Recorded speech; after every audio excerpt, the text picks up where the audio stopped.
Hello, ladies and gentlemen. The last video in the Edit Alert series, we finally made it. All right, that tab is going to be the Alert tab, and as you can see, I'm already in it.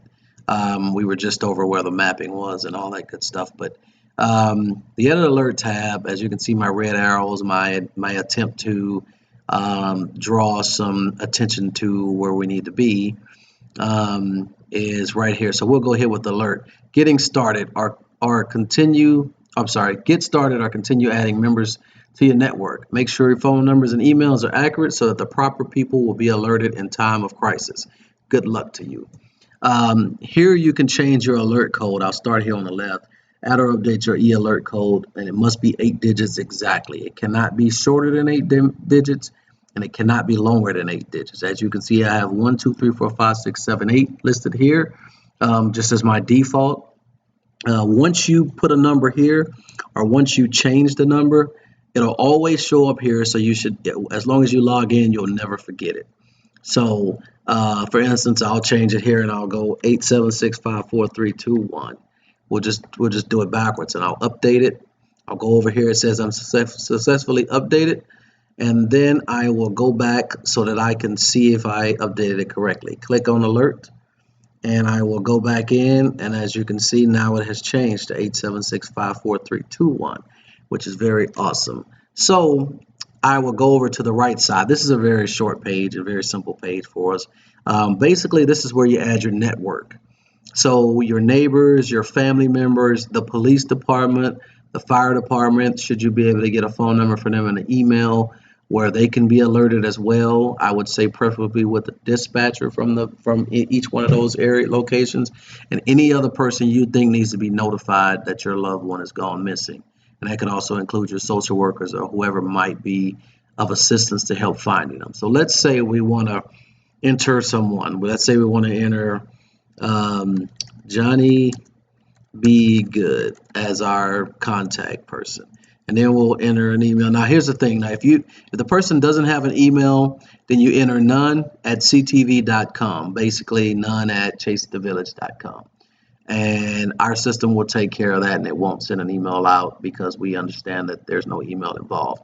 The same thing with this. If there's no phone number, then you'll enter 911. I mean, some people may only have an email, some people may only have a phone number. So the only numbers you need to enter is 911 if there's no phone number.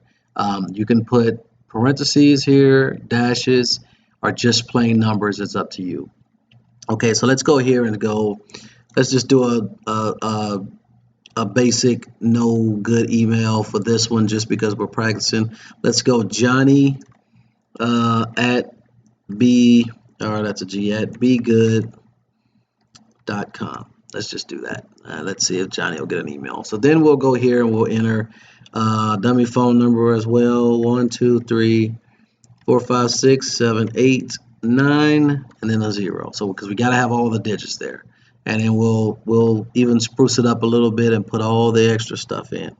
But again, if you just want to type in the numbers pretty quick, you can do that.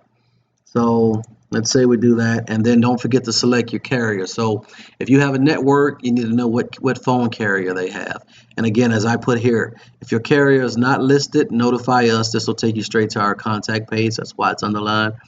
And we will add it to this list promptly, and we will get on it pretty quick. So if you've got a couple of numbers where the provider is not listed, it's not Sprint, it's not Verizon, and it's not any of these other ones, don't just put none, because our system needs to know what provider they carry, or what carrier they use, because it sends it out in a special way.